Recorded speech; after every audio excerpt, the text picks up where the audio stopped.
Hello students, in this video we'll be discussing about plateaus, their different types and their importance.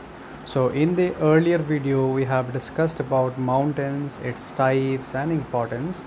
So in this video we'll be particularly discussing only about plateau, their types and importance. So we'll discuss one by one what is plateau first, with the definition of plateaus or meaning of plateaus, or plateau. So what are generally called plateau? So plateau is defined as an area of high elevation with about 500 feet above the sea level. This upland has or have steep slope on one side or the other, or sometimes it is also known as tableland. This upper part is generally flat. It is called tableland.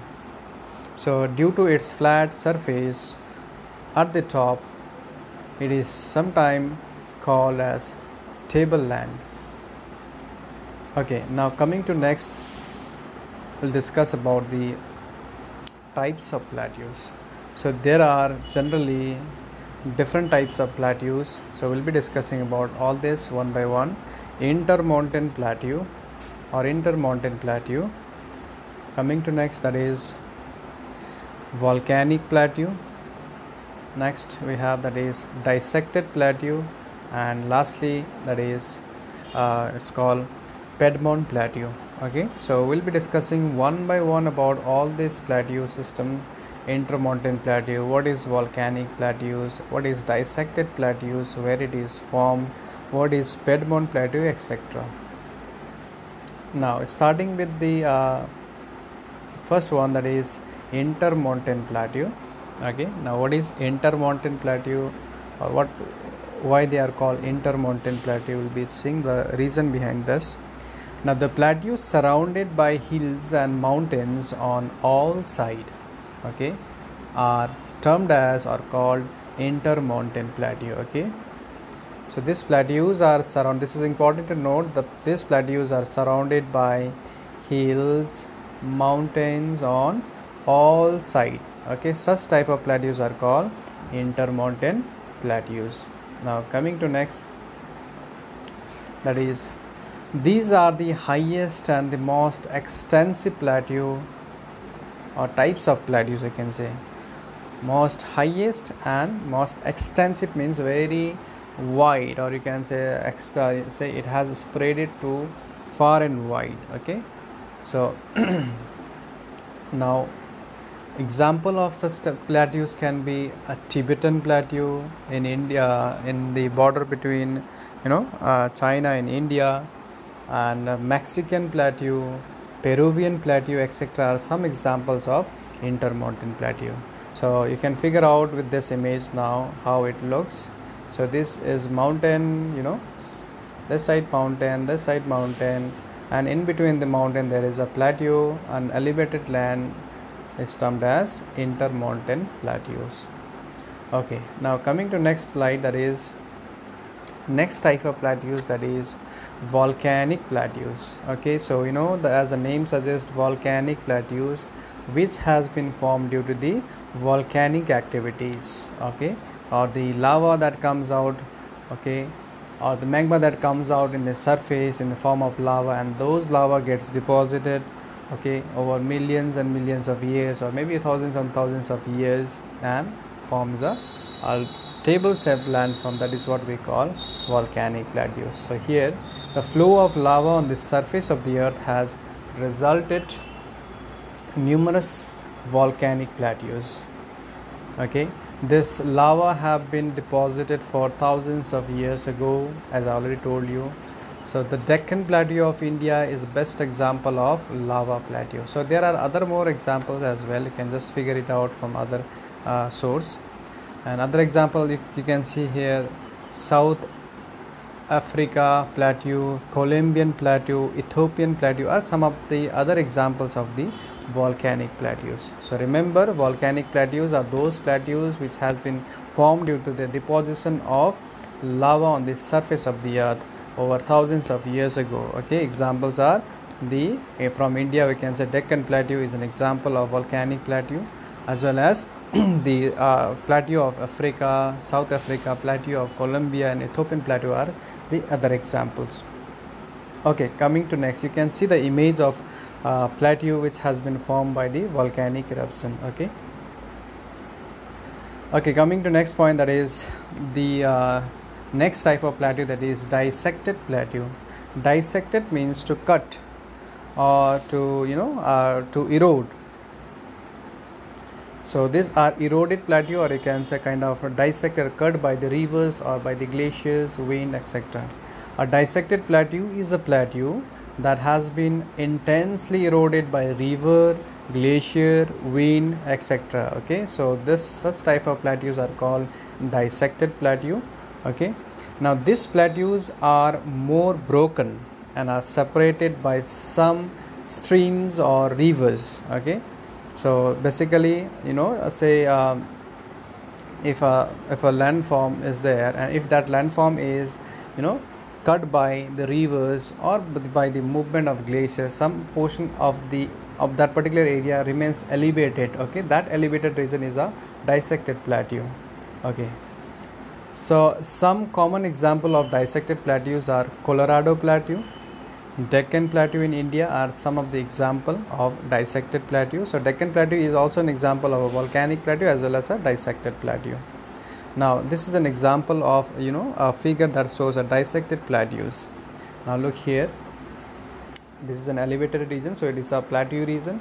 This is also an elevated region, it's a plateau region. It's also a kind of plateau, but you can call it as butte. Okay, or sometime it is also called meseta, something else. Meseta is this one.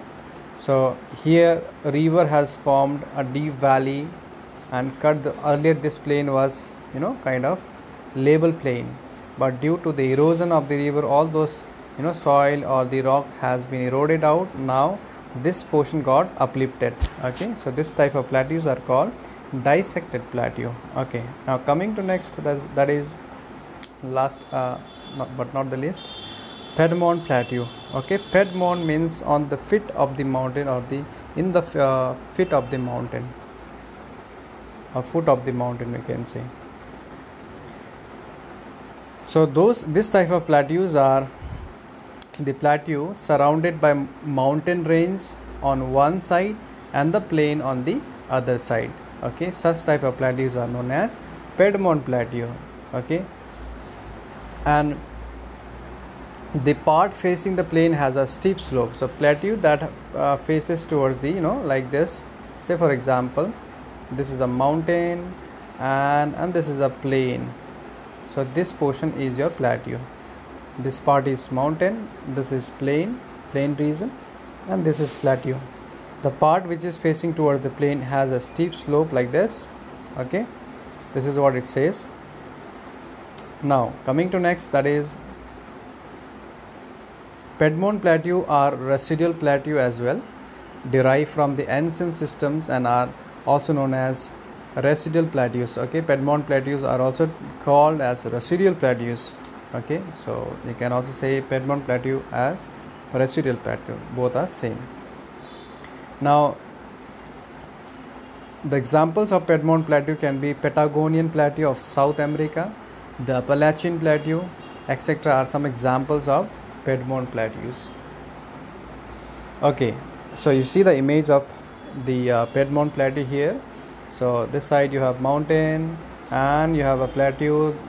Okay, along the plain areas you see a steep side, a steep facing side of a plateau. Okay, so this is Piedmont Plateau. Okay, moving to next slide, that is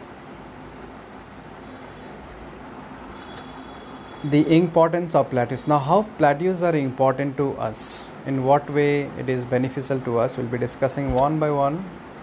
Okay, now plateaus are a storehouse of minerals. So generally the plateaus are the old rocks, so thereby numerous mineral or different kinds of minerals are found in plateaus. We can also extract iron ore, we can also extract gold, we can also extract silver, or many other metals are extracted, or ores are extracted out of plateaus. So plateaus are the rich a rich source of minerals, or it is a storehouse of minerals, we can say. Second point, that is plateau have many scenic beauties which greatly attract tourists. Okay, so if you go to the plateau regions of southern part of India, you'll see many waterfalls. Okay, you see different kinds of rocks there, so many tourists comes to see those rocks, or to see the waterfalls, enjoy with the waterfalls. Okay, etc. So it has a, it provides a scenic beauty, due to which many tourists come to visit in the plateau region. Now coming to next, the lava plateau that are formed due to volcanic eruption has a rich deposit of black soil, which is suitable for cultivations. So the area which is formed, the plateau that is formed due to deposition of lava, and those lava when they gets eroded, or when they gets withered, then it forms a rich black soil, which is very good for cultivation, especially crops like cotton. Okay, cotton is a crop that grows well in black soil. Okay, coming to next, that is plateaus are ideal place for generating hydroelectricity. So as plateaus are, the slope of the plateaus are very steep, so there can be many rapids and there can be many waterfalls. So those waterfalls can be used for generating hydroelectricity by constructing dams, or maybe in the direct form of generating hydroelectricity. So there are many other importance of plateaus as well, we'll be discussing in the next class or in the next video possibly. And the next video will be based on plains, so we'll be discussing about plain, different types of plain, structural plain, erosional plain, and all. Okay, so for today only up to this. Thank you.